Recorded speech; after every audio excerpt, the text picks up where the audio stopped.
Hey, Kings and Dragons, Dragon King 551. We're going to talk about uh, the Michigan scandal for both reasons.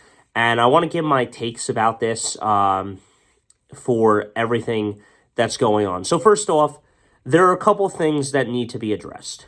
Now, do I think it's a conspiracy theory and a witch hunt? Possibly. The other thing is that this is what I think will happen if it is true, which I don't know yet because I can't keep reading articles of the media. I don't believe what they're saying. They're trying to just cause drama in the world of the media world and the sports world to give themselves more views and power. That's all the news ever does. Whether it's something about a criminal robbing a bank or something. That's all they ever do. They don't talk about all the good all the time. They want drama and violence in the world, so that's what they constantly are talking about. For this cheating allegations and Michigan problems, my problem with it is simply this. We're going to have the Louisville scenario from basketball be the thing that is probably going to happen to Michigan in 2024.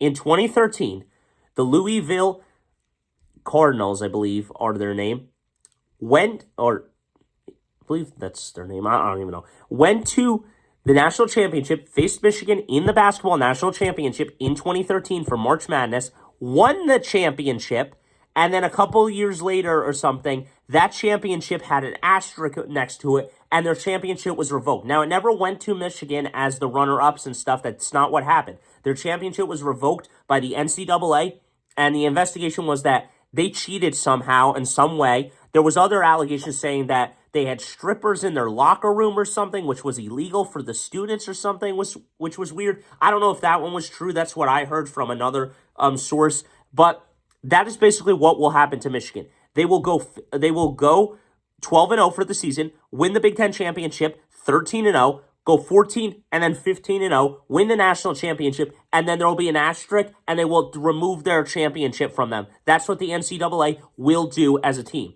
Now there's allegations saying that the Big Ten commissioner met with the Big Ten president of Michigan, and he said, I'm not doing that. I'm not suspending Jim Harbaugh for 2 games. So he said, I'm not doing that. I'm not going to suspend Jim Harbaugh for 2 games. And, he didn't. He didn't suspend Jim Harbaugh. And ultimately, that's the end of that. And we didn't, he said, no, that proves that I have something to hide. So he didn't suspend him. However, Stalions did get fired, and he left. He quit his, he quit. He resigned. His statement came out with, I don't even know if this is true, saying that Jim Harbaugh and the rest of the coaching staff had no knowledge of what was going on and stuff. Now he's proving that he has something to hide and stuff by getting fired and everything else. And that's that with those scandals. And personally, I can't get behind it. As a Michigan fan, I want to talk neutral here. I don't want to be biased for anything. But then another thing, and the Michigan fans are saying,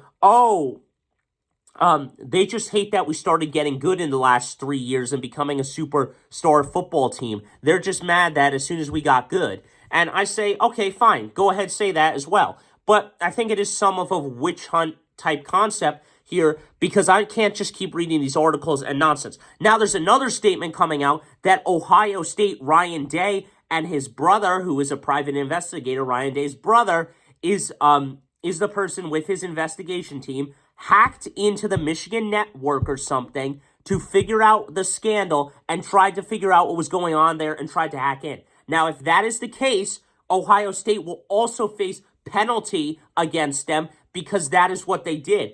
So it is possible that Ohio State is have gotten their hands muddy and now they're in muddy waters as well. Now, I'm not saying that either team did what they did, but I just can't get behind the news articles and don't believe everything you hear, guys, because right now I got nothing more to say about it. I just think it's becoming ridiculous. I'm just laughing about it. This happened, that happened, this happened. Now we're talking about Jim Harbaugh's contract extension. This happened, blah, blah, blah, yada, yada, yada. Until I see an actual interview with Jim Harbaugh and a statement coming out of the University of Michigan actually saying something about the scandal and there actually being a legitimate punishment, I'm not going to believe a word that the NCAA says, I'm not going to believe a word that the whole entire thing says. I'm not believing Bleacher Report. I'm not believing Fox News. I'm not believing NBC. I'm not believing CBS Sports. I'm not believing any of those news articles. I'm not even believing the New York Times or any of the articles such as the AP or any of them writing what they are saying until I see an actual statement saying that it is from the NCAA website, the NCAA themselves, and the University of Michigan actually coming out of a statement, and the College Football Playoff Committee coming out with a statement and addressing what is actually going on as all three of them come to a decision when this season is officially over. Because as of right now, it is turning into a joke with seeing these articles that are constantly there, and I cannot put up with it any longer. I just can't understand it. That is why